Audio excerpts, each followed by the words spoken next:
Hello, and welcome to the Curious You podcast. I'm sitting currently in my dining room. I have orange flowers on my right side, and I have an iPhone recording this podcast. The main reason I'm using my iPhone to record it is to be able to post small bits of what I'm saying to Instagram. Previously, I had informed everyone on Instagram that I will no longer be doing podcasts in a video format. And the main reason for that is because I felt like I'm not so good at saying what I want to say when there is a camera pointed at me. Maybe it's just because I'm at the beginning, I don't know. But what I know is that my first and foremost priority here is to convey the message, is to simply bring value to you and bring something that could actually help you take one more step to take that action towards making your lives better. So it was a moment where I had to decide what mattered most. Was it me stepping out of my comfort zone and doing a video podcast, or was it me trying to bring huge value to you in the best way possible? And the answer was the second one, because this is about what I'm saying and about how that could serve you. And I think this is also a very important lesson for all of us because sometimes when we decide to do something, we feel like we need to stick to doing it. We feel like the choice has been made, and if we walk away from that, that it says something about us. But I really think differently. I think that these moments are definitive moments. These moments are moments which actually convey your strength and how courageous you are on walking on your path. And once you're on your path, there are going to be so many decisions you're going to have to make. And in the midst of making all of those decisions, you are going to have to experiment doing different things, talking to different kinds of people, posting different kinds of content to actually test what works for you, what doesn't, testing formats of podcasts. So this is all a testing phase. And the ability to say, no, this is not for me, is actually something that is very valuable and crucial for any business. The ability to say, I've tried it, I don't like it, I'm going to do what I know I do best and what is in alignment with where I am going. Because with where I am going is the content that I'm creating, not visually, but verbally. It is what I'm saying and not how I look or how I talk or how I position myself or what kind of content I post. It is really not about that. Those are all ways in which I'm trying to reach people.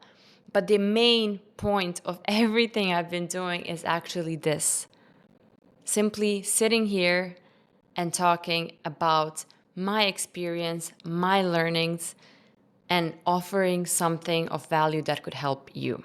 So here we are, and I am beyond grateful that you are here with me today. So today's topic will be a bit different than what we usually talked about because today we will talk about anxiety. And I'm sure you know what I mean when I say anxiety. I think that we all have it in one way or another. Some people are scared of flying, which was me in the past. Other people are scared of the dark, of death, of spiders, of fast cars. So we all have different fears. And I think that once you're scared of something, it's very hard to zoom out of that feeling and to actually know the reason behind being scared. And I know that for me, that was a big topic for the longest time. I was scared of a lot of things. I'm very emotional by nature, and I feel like I always justified my fear, especially when I became a mom and when I had two little human beings that I had to take care of. It was very easy for me to justify why I was scared to sit on a plane or why I was scared to go on a holiday without them. It was very, very easy to justify myself. But today, I want to dive a bit deeper into this very important topic with you. So let's get this started.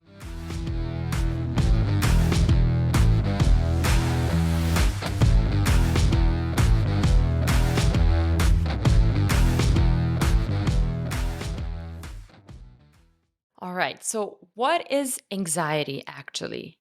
Anxiety is being scared of something because of something else that is subconscious. So, something that produces anxiety is a part of our subconsciousness. And if you remember, we talked about how we know only 5% of what's going on. So, consciously, we only know 5%. The 95% of everything that's happening in our bodies is subconsciousness. So, how do we tap into that subconsciousness, which can produce anxiety and produce so many other reactions that we cannot understand? On a conscious level, we cannot understand what is going on unless we do the work. So, let's say that we have anxieties that might even be shown physically. Some people may have physical symptoms of anxiety, like skin outbreaks or anxiety attacks. There could be a lot of things that people could have just because of one simple belief that is sitting in their subconsciousness. For me, one of the biggest fears that I've had, especially ever since I became a mom, was the fear of flying. I was so scared of hopping on a plane and going somewhere because I felt hopeless. The minute I boarded an airplane, I felt like I was literally giving my control to the pilot and being like, my life is in your hands right now. And I cannot explain the moment when the plane starts taking off, the amount of fear I would feel. It didn't go as far to have physical symptoms, but my body inside was shivering, quite literally. If I would be traveling with my husband or friend, I would always hold their hand. And whenever there was the slightest turbulence, I would squeeze their hand very hard. I want to take this opportunity to thank my husband and my friends for putting up with me. But it was a real thing. And I kept justifying myself that the reason I felt that was because I was a mom, was because what if something happens and what will happen to my kids if something happens to me? And then I would imagine their lives without mom, how would their lives be? And I would go to such extremes. I would literally kill myself. Like nothing needed to happen on that plane, but my thoughts alone were ruining my body and my energy. But I wasn't aware of any of that. And then I would come home from that trip that I took, and I would try to be the best mom because of the guilt that I had of going away. Then I would be with my kids. I would try to be the perfect mom, the perfect employee, the perfect wife. The house needed to be clean because, God forbid, the house is dirty. I kept telling myself, I cannot work if the house is dirty. And I didn't realize at the time how many beliefs I was instilling in my head and how they led my life. And then other things that I kept telling myself, like if I wanted to be financially secure, the main way to get there was to save money. And then during a certain month, if we didn't save enough money, that would produce anxiety as well. Because I kept thinking, okay, if that will allow me to get there where I want to be, and I was imagining financial stability in terms of, buying an apartment or having a house, not renting, that was the goal for me. And if I'm not getting there and I keep saving that money, that produces anxiety as well. So I felt like all of these things around me and my life was not in a flow. It was not in a state of flow. It was me trying to control things, me trying to control the plane, me trying to control my house to ensure it's clean, me trying to control the finances. Well, actually, it was more of my husband who was having financial anxiety, but since it's our common household, common financial setting, it spilled onto me as well. So we were both feeling it and we were living a good life. If you look at it on the surface, it was quite a good life. Two full time salaries, living in Europe, you actually have a pretty decent life. But beneath all of that, there was a lot of fear. There was a lot of anxiety about the future, about stepping outside of your house. So even if I go on a trip or I go somewhere, my only thought in my head is I cannot wait to get home, because home for me was a safe space where my husband knew me, my kids know me, we have our own rhythm. And I think that's also one of the dangers of what happened after COVID, when everybody started working from home and being at home a lot, is that you get so used to being at home that everything else feels more scary. Like taking that plane or being with other people, the feeling was just so much harder than before COVID or before becoming a mom.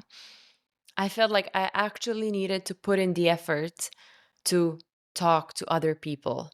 I needed to put in the effort to take a plane. I needed to put in the effort to say what I think.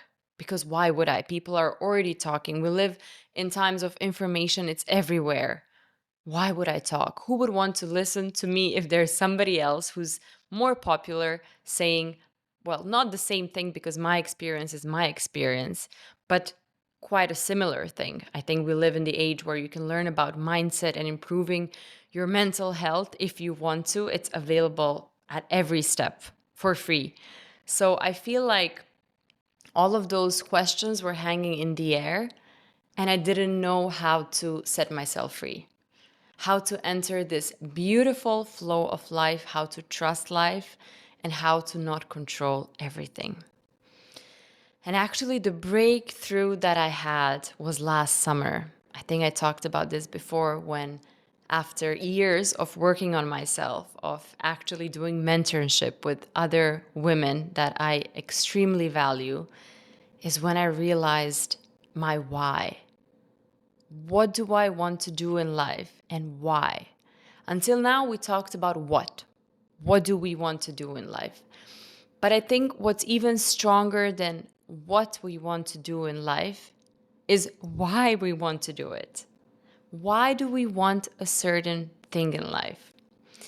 And the reason that why is so much more important is because the why will hold you through the highs and lows.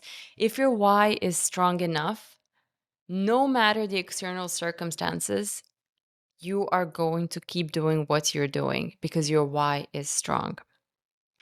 And for me, my why was I wanted to have a purposeful and meaningful life.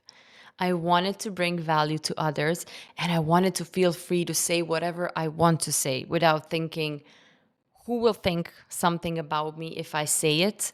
Or will I hurt somebody's feelings? Or will this happen or will that happen? I realized I needed to let control go. In order to live life in flow, I needed to live in flow.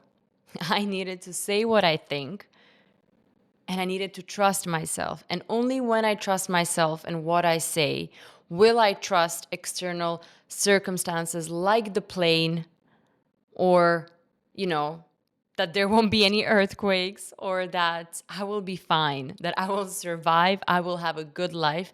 I trust my life and I know that I will be fine. But I couldn't have that feeling without trusting myself that I will be true to myself, that I will live my life in alignment with who I am. How can I expect myself to trust everything outside of me if I don't trust myself inside of me? And that is one of the biggest mistakes that we make in life. We are so oriented towards the external life. I mean, I look at people around, and it's so sad to me to see that the only way their lives are changing is by external circumstances. And when I say that, I mean, for example, changing jobs. Changing your job can define you for 5 years. That's an external circumstance. But if you're not changing your internal circumstances, your relationship with yourself, the only valuable thing that will be is your external circumstance. But that is such a dangerous world to live in, because anything positive that happens to you externally is good. But what about something negative that can happen to you externally. That can tear your world apart if you don't have a strong internal system. And to me, that was the most life changing process that I've entered because I started noticing slowly how I'm returning to myself. I'm returning to Nina from my childhood. I'm returning to trusting this world. I'm returning to being free, to saying what I want to say, to actually standing up for myself, because of a lot of times I didn't want to enter any conflict. It was so much easier to not enter any conflict and to be good, let's say it like that, than to enter a conflict and to fight for what I stand for. I used to choose the easier path because I didn't have the strength, or I used to tell myself, I don't have time for this. But I didn't choose to make time for that. So once I started trusting myself, everything externally just fell into place. I didn't have to go see a psychologist for those anxieties. I didn't have to do anything extraordinary. I just had to fix the relationship I have with myself. I had to change the way I talk to myself. What stories do I tell myself? Am I gentle towards myself? I started talking to myself like I would talk to my daughter. That's one of the biggest presents I could have ever given myself, because most of the times we are so harsh on ourselves. We are our biggest critiques. And I didn't want that for myself anymore, because I imagined, how would I want my daughter to live? How would I want her to talk to herself? And it was not the way that I was talking to myself. Once I changed that, I had no fears. I trusted life. I trust life more than anything. Right now, I'm able to fully let control go. I'm able to relax knowing that everything is happening for me. And I've experienced proof of that multiple times in the past year. I don't know what it is. Call it whatever. God, universe, magic, coincidence, whatever it means for you. But these things happen. Once you're in alignment, once you trust the process, things really happen for you. And I'm living my life in utmost trust right now. And I know what will happen, and all good things will happen. And even if something bad happens, I know I will be good because I have myself. And that is the biggest gift there is.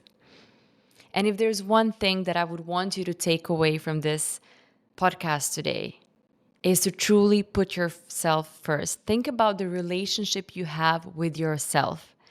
How strong are you when external circumstances shake you up? How strong is the foundation that you have with yourself? Are you grounded? Do you trust yourself, and consequently, do you trust this life? Or are you trying to control every single situation and every single relationship that you have? Think about this, because this is really the beginning of everything else that will happen to you in your life. See you next Thursday, same place, same time. Bye.